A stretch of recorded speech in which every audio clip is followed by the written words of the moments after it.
मुंतखब नुमाइंदे थे, ये पहली दफ़ा ये कोऑर्डिनेशन देखी गई। वो जो कोऑर्डिनेट एफर्ट्स थी उसकी वजह से इमदादी टीमें जो है वो बर वक्त भी पहुंचने में कामयाब हुई है और जहाँ जहाँ मुतासरा इलाके थे वहाँ पहुंचने में कामयाब हुई। शौकत यूसुफ साहब मौजूद है, मैं चाहूँगी कि उनसे वहाँ की सिचुएशन जो मौजूदा है वो जान सकें। सर आप मुझे बताइएगा, सबसे पहले तो हम आपको वेलकम कहते हैं, हुकूमती ज़राए से वो कौन कौन से इलाके हैं जो तबाह हुए हैं, कितने अफराद हैं जो जाँ बहक हो चुके हैं, कितने घर हैं जो मुकम्मल तौर पर मिसमार हो चुके हैं, ओरिजिनल स्टैट्स क्या हैं, आप हमसे वो शेयर कीजिएगा। बिस्मिल्लाहिर्रहमानिर्रहीम, बहुत शुक्रिया।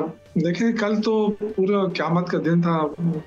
खैबर पख्तूनख्वा के जो मलकन डिवीज़न के अजला थे, जो हज़ारा डिवीज़न के कुछ अजला हैं, बड़े पैमाने पर वहाँ तबाही हुई है और उनमें तकरीबन अब तक 309 तो कंफर्म डेड बॉडीज़ हुई हैं और इसके अलावा जो तकरीबन दर्जनों ज़ख्मी हैं। और कल का दिन पूरा दिन जो है वो रेस्क्यू पे रहा, लोगों को रेस्क्यू किया जाता रहा। 2 हेलीकॉप्टर जो सूबाई हुकूमत के थे वो रेस्क्यू की एक्टिविटीज़ करती रही, लेकिन एक तो क्रैश हो गया क्योंकि मौसम बहुत ख़राब था, उसमें क्रैश कर गया जिसमें 2 पायलट और दीगर अमला तकरीबन 5 अफराद उसमें शहीद हुए। तो एक क़यामत सुगरा था जो अजला के ऊपर था। सबसे ज़्यादा नुकसान बुनेर में हुआ, वहाँ तकरीबन 185 लोग जो है वो शहीद हुए हैं।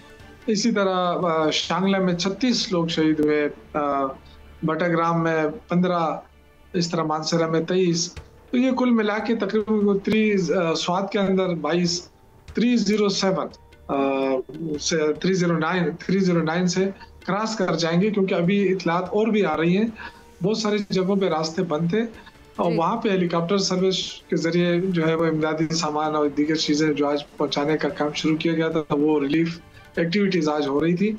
और इस एक चीज़ जो मुझे कल से मैं देख रहा था कि कोऑर्डिनेटेड एफर्ट्स थी, सूबाई हुकूमत थी, ज़िले एडमिनिस्ट्रेशन थी और मुंतखब नुमाइंदे थे। ये पहली दफ़ा ये कोऑर्डिनेशन देखी गई और वो जो कोऑर्डिनेटेड एफर्ट्स थी उसकी वजह से इमदादी टीमें जो है वो बर वक्त भी पहुंचने में कामयाब हुई है और जो जहाँ जहाँ मुतासरा इलाके थे वहाँ पहुंचने में कामयाब हुई।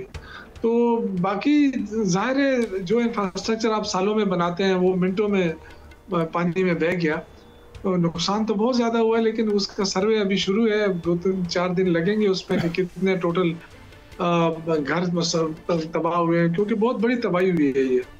और जो अजला मुतासरा है वहाँ वज़ीर आला अली अमीन गंडापुर ने इमरजेंसी नाफिज कर दी है, वहाँ पे आफतज़दा करार दे दिया है, वहाँ पे एक्टिविटीज़ भी शुरू कर दी गई हैं, रिलीफ एक्टिविटीज़। और मैं कल एक और चीज़ देखता रहा कि पूरा दिन सीएम हाउस में जो कंट्रोल रूम कायम हुआ था उसमें वज़ीर आला साहब बैठे रहे और पूरे सूबे की जहाँ जहाँ नुकसानात होते रहे तो वो भी मॉनिटर करते रहे, जो रिलीफ एक्टिविटीज़ थी वो भी मॉनिटर करते रहे, खुद डीसीज़ को फोन करते रहे। तो इससे काफी जो है ना वो जो पहले शौकत साहब मैं आपसे ये जानना चाहती हूँ कि अभी तक क्या एस्टिमेट किया जा सका है, जैसे कि आपने बताया कि रिलीफ का भी काम शुरू हो चुका है, सर्वे भी किया जा रहा है और हतमी तौर पर अभी कुछ नहीं कहा जा सकता, लेकिन एक एहतियात अंदाजे के मुताबिक आपको क्या लगता है कि कितने लोग हैं जो मुतासर हुए हैं? अभी भी 5-6 अजला का तो इंफ्रास्ट्रक्चर मुकम्मल तबाह है ना, जिसमें स्कूल भी गिर गए हैं, जिसमें सड़कें भी बह गई हैं, जिसमें लोगों के मकानात भी तबाह हुए हैं। अब मैं यहाँ बैठकर मैं तो कोई वो नहीं हूँ कि मैं आपको कहूँ कि जी इतने अरब रुपए का नुकसान हुआ, लेकिन सबको पता है कि ये बहुत बड़े पैमाने पर नुकसान अरबों रुपए का है। मतलब कोई ऐसा नहीं है कि मैं कहूँ कि 8-10 अरब का।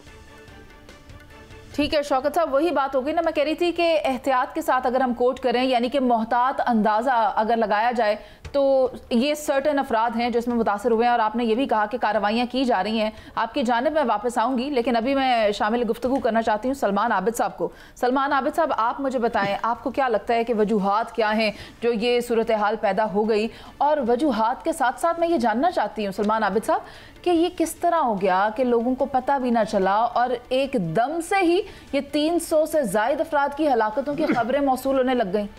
देखिए, जब कोई बड़ा हादसा होता है ना जी, तो वो फिर हादसे के तौर पर ही डील किया जाता है, उसकी बहुत ज़्यादा इंफॉर्मेशन या असेसमेंट नहीं होती है। और ये जिस तरह से आपने कहा क्लाउड बर्स्ट हुआ, तो इसका तो फिर ये अंदाज़ा नहीं हो सकता था ना उस तरह से। तो इसलिए एक बहुत बड़ी तबाही आई है, जैसे शौकत यूसुफ ज़ई साहब कह रहे हैं, लोगों के कारोबार तबाह हो चुके हैं, लोगों के घर मस्मार हो चुके हैं, लोगों की जानें चली गई हैं, लोग मिसिंग इस वक्त हैं, इंफ्रास्ट्रक्चर तबाह हो चुका है, कम्युनिकेशन सिस्टम उसका तबाह हो चुका है, लोगों तक एक्सेस नहीं है हुकूमत की, और फिर जिस तरह से इमदादी कार्रवाइयाँ जानी थी इंफ्रास्ट्रक्चर ना होने की वजह से ये सब है। कम्युनिकेशन मुकम्मल तौर पर, मैं वही तो कह रहा हूँ ना, तो जब आपके पास ये सारा स्ट्रक्चर खत्म हो गया है जिसके जरिए आप लोगों तक एक्सेस कर सकते थे, लोगों तक पहुंच पाते थे, वो उस तरह से आप चीजें नहीं कर पा रहे। फिर उन हेल्पलाइनों का क्या करना है सर? वो देखे ना, हेल्पलाइन तो आपने बना दी, लेकिन अब हेल्पलाइन अगर एक्सेस ही नहीं करेगी तो फिर उसका फायदा क्या होगा? अगर वो इस्तेमाल में नहीं आएगी तो कहीं वो इस्तेमाल हो रही होगी, कहीं वो नहीं हो रही होगी। डिप्टी कमिश्नर जो हैं, डीसीओ जो हैं, वो किस हद तक जो है उस हेल्पलाइन से फायदा उठा रहे हैं, नहीं उठा रहे हैं। अब देखिए ना, कई लोग तो ऐसे हैं जो बाकायदा जिसे कहते हैं कि वो बेयारो मददगार हैं, यानी उनका कोई पुरसाने हाल ही नहीं है, वहां तक तो हुकूमत भी नहीं पहुंच पा रही, वहां तो इंतजामिया भी नहीं पहुंच पा रही। तो वो जो लोग इस वक्त बेयारो मददगार हैं, उनका कौन पुरसाने हाल बनेगा? वो तो किसी टेक कम्युनिकेशन सिस्टम में नहीं आ रहे। तो इसलिए मैं ये समझता हूं कि ये बहुत बड़ी तबाहकारी है जिस वक्त इस वक्त हुआ है, बहुत बड़ा हादसा है। इसको ठीक होते होते बहुत टाइम लगेगा, इंफ्रास्ट्रक्चर पूरा डेवलप होना है। और सबसे बड़ा मसला आ रहा है कि फूड शॉर्टेज भी आ रही है, यानी लोगों को खुराक का मसला आ रहा है। लोगों के, मैंने देखा कि बाकायदा बड़े बड़े कारोबार जो है, वो जो गोदाम थे उस सारे के सारे तबाह हो गए हैं, उनका करोड़ों रुपए का, लाखों रुपए का नुकसान हुआ है उन लोगों का। तो ये एक बहुत बड़ी, जिसे कहते हैं कि असेसमेंट होनी चाहिए, प्रोविंशियल गवर्नमेंट की ये जिम्मेदारी बनेगी आगे जाकर के वो इन चीजों को असेस करें। सर शहजाद हुसैन भट्ट साहब, आप, मैं चाहूंगी कि कुछ ऐड करें, क्योंकि आप तो ओवरऑल सारी सिचुएशन को मॉनिटर करते हैं, तमाम हकाइक आपके पास आपके टेबल पर आते हैं। मुझे बताएं, आपके टेबल के ऊपर अब इस सिचुएशन, इस ताज़ा तरीन तबाहकारियों के हवाले से क्या खबर है? ये अज़ाब इलाही है या फिर मौसमियाती तब्दीली के असरात हैं? इस टाइम पर मेरी इत्तला के मुताबिक 325 से ज़्यादा जा भाग होने की इतलात आ गई हैं, लोग शहीद हो गए हैं, और कम से कम 28 से ज़ायद जो अफराद है वो ज़ख्मी की भी इत्तला मेरे पास आई है। अब पहली बात यह है कि ये एक क्लाउड ब्रस्ट है, वो एक छोटी सी जगह पर आकर जब फटता है तो पानी इस तरह गिरता है कि फिर वो संभाले से संभल नहीं चल सकता, चाहे वो KPK की हुकूमत हो या सिंध या पंजाब की हो। उसने फिर बहना है और उसने लोगों को उड़ा के लेके जाना है, जिसकी वजह से इतनी शहादतें अभी तक हो चुकी है। अब दूसरा पहलू इसका ये गौर करें कि ये जहरीली गैसों की वजह से ये काम ऊपर आ रहा है। अच्छा, अमेरिका, रूस, चाइना वगैरह की जिनकी भी बात करें, हमारा हिस्सा इसमें बहुत कम है, लेकिन चूंकि पाकिस्तान में अगर आप ग्लेशियर की तरफ गौर करें तो हमारे 7253 का जो फिगर आता है, ये हमारे ग्लेशियर जो है पिघल कर झीलों में तब्दील फिर हो जाते हैं। अब सवाल ये है कि खुशाइन बात भी मैं आपको कहूँ, इस वक्त बहुत दुख वाली बात है, जनाजे हो रहे हैं, पायलट वगैरह के भी जनाजे पड़े जा रहे हैं। यार, लोगों को इस वक्त कफन नहीं मिल रहा। हालात ये हैं कि वहाँ खाने पीने की चीज़ें बहुत कम है, कफन तक नहीं है लोगों को दफनाने के लिए। लेकिन खुशाइन बात भी ये है कि पाकिस्तान का नया रिमोट सेंसरिंग जो सैटेलाइट है वो कामयाबी से मदार में इस वक्त दाखिल हो चुका है, जिससे हमें ये फ़ायदा होगा, ये सैटेलाइट कुदरती आफात की बर वक्त जो मॉनिटरिंग है वो हमें मावन साबित होगा। वो हमें प्रोवाइड करेगा कि सैलाब, ज़लज़ले, लैंडस्लाइडिंग के फौरी जो डाटा है, वो रिलीफ जो है वो मुमकिन होना है। ये पाकिस्तान का एक अच्छा इकदाम है। और आखिरी बात ये गौर करें ज़रा, इस वक्त अफसोस का मकाम है, इस वक्त बहुत सारी ऐसी तनकीद है जो KPK हुकूमत की ओर हो सकती है, उसने सारन नहीं बजाया, उसने ये नहीं किया।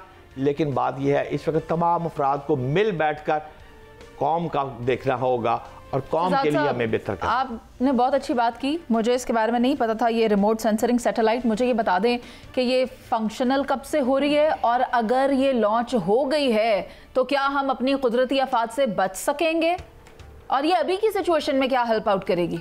देखिए मुनीज़े, इसमें होता यह है कि एक सिस्टम जो रिमोट सैटेलाइट सिस्टम है, वो जब आप यहाँ से छोड़ते हैं तो वो एक टाइम फ्रेम के बाद मदार में दाखिल हो जाता है। जब वो मदार में दाखिल हो गया तो इसके यही बहुत बड़ी कामयाबी है, क्योंकि इससे पहले वो भी क्लाउड ब्रस्ट की तरह ब्रस्ट हो सकता है। तो ये हमारा सिस्टम मदार में दाखिल हो चुका है, और वहाँ से अगर ये हमें जो चीज़ें फराहम करना शुरू करेगा, इंशाल्लाह ताला फ्यूचर में ये बहुत बड़ी डेवलपमेंट है पाकिस्तान के लिए। ठीक है सायरा जी, आपसे मैं जानना चाहूँगी, आपने इस मौजूदा ये जो तबाहकारियाँ हो रही हैं, इसको आपने किस तरह से एनालाइज किया है, और अब जो एफर्ट्स की जा रही हैं फेडरल हुकूमत की तरफ से या प्रोविंशियल हुकूमत की तरफ से, आप उससे किस तरह देख रही हैं? अस्सलामुअलैकुम मुनीसे, ज़ाहिर है इतना वो कहते हैं ना बड़ा इंसानी सानिया और अलमिया है। 2022 में भी हम लोग ये देख चुके हैं, या सिंध की तरफ और बलूचिस्तान की तरफ बात वही है कि सीख तो तभी कुछ थोड़ा सा लेना चाहिए था कि ये तमाम, मैंने कल भी बात की थी प्रीकॉशंस की, अभी भट्ट साहब ने एक सैटेलाइट का बताया कि अल्लाह करे कि हमारे पास भी ऐसी टेक्नोलॉजी हो कि बाकी जगह तो हम टेक्नोलॉजी की बात करते हैं, अब जिस तरह हम KPK की बात कर रहे हैं, अब यूसुफ जई साहब चले गए, कि वो तखमीना बता रहे हैं कि जो आप या हम तक सोशल मीडिया के जरिए या जो रिपोर्ट्स तक, जो मेरे ज़राए के मुताबिक ये जो अमवात है ये इससे कहीं ज्यादा है। ये वो जहाँ से पता चल रहा है और जहाँ पर इंफ्रास्ट्रक्चर और रोड्स थी, जिन इलाकों में जो रोड रास्ते ही नहीं थे, आप और हम लोग वीडियोस भी देखते रहे हैं, बाकी चीजें भी देखते रहे हैं, वहाँ के लोगों का तो कोई पता ही नहीं है। और दूसरी सबसे बड़ी बात, अफसोस के साथ कह रही हूँ मैं, जो वहाँ पर ज्यादातर लोग मदद कर रहे हैं वो सवात की तरफ, वो अपनी आप के तहत मदद कर रहे हैं। जो लोकल वहाँ के तैराक हैं या जिनको इन तमाम चीज़ों से निपटने की उनके में सलाहियत है, वो लोग खुद कर रहे हैं। लेकिन जो सरकारी अहदेदारान, जो 112 या रेस्क्यू या कोई भी रेस्क्यू के इदारे हैं, उनके पास प्रॉपर वो ट्रेनिंग नहीं है। और वो आपने पिछले दिनों सवात वाक़े में देखा, जहाँ पर हम देखते हैं कि दुनिया कहाँ जा रही है। हमारे पास तो रिमोट लाइव बोट्स होनी चाहिए, हमारे पास दवाइयों का या चीज़ों का पहुँचाने का ड्रोन का सिस्टम होना चाहिए। हमारा पड़ोसी मुल्क चाइना, इसमें वो कहते हैं ना कि वो बहुत ज्यादा इसमें आगे है। ये टेक्नोलॉजी हमें उनसे कम से कम इन इलाकों में, सायरा जी आपकी बात अच्छी है, जहाँ पर सायरा जी पार्शली आपकी बात ठीक है, मतलब पार्शली आप दुरुस्त कह रही हैं, लेकिन अगर आप रेस्क्यू 1122 को हदफ तनकीद भी बना रही हैं और कह रही हैं कि वो इतने जदीद नहीं है, तो मैं आपकी बात से इख्तलाफ करूंगी, क्योंकि लाइफ एक्सपेक्टेंसी के जो इंस्ट्रूमेंट्स हैं जिनका इस्तेमाल अभी KP में किया जा रहा है ज़मीन तले धंसे हुए अफराद को तलाश करने के लिए, रेस्क्यू 1122 उसमें बहुत महारत रखती है। उनका हेडक्वार्टर जरूर यहाँ पर मौजूद है पंजाब में, लेकिन वहाँ पर वो मसरूफ़ अमल है। ना सिर्फ वो, बल्कि पाक फौज की तरफ से भी भरपूर काम किया जा रहा है। पाक फौज की तरफ से तो एक दिन की अपनी जो तनख्वाह है वो मुख्तस कर दी गई है, 6 लाख की राशन अनाउंस कर दिया गया है आर्मी चीफ साहब की तरफ से। इस पर हमने मजीद तफसील से बात करनी है, एक ब्रेक पर चलते हैं।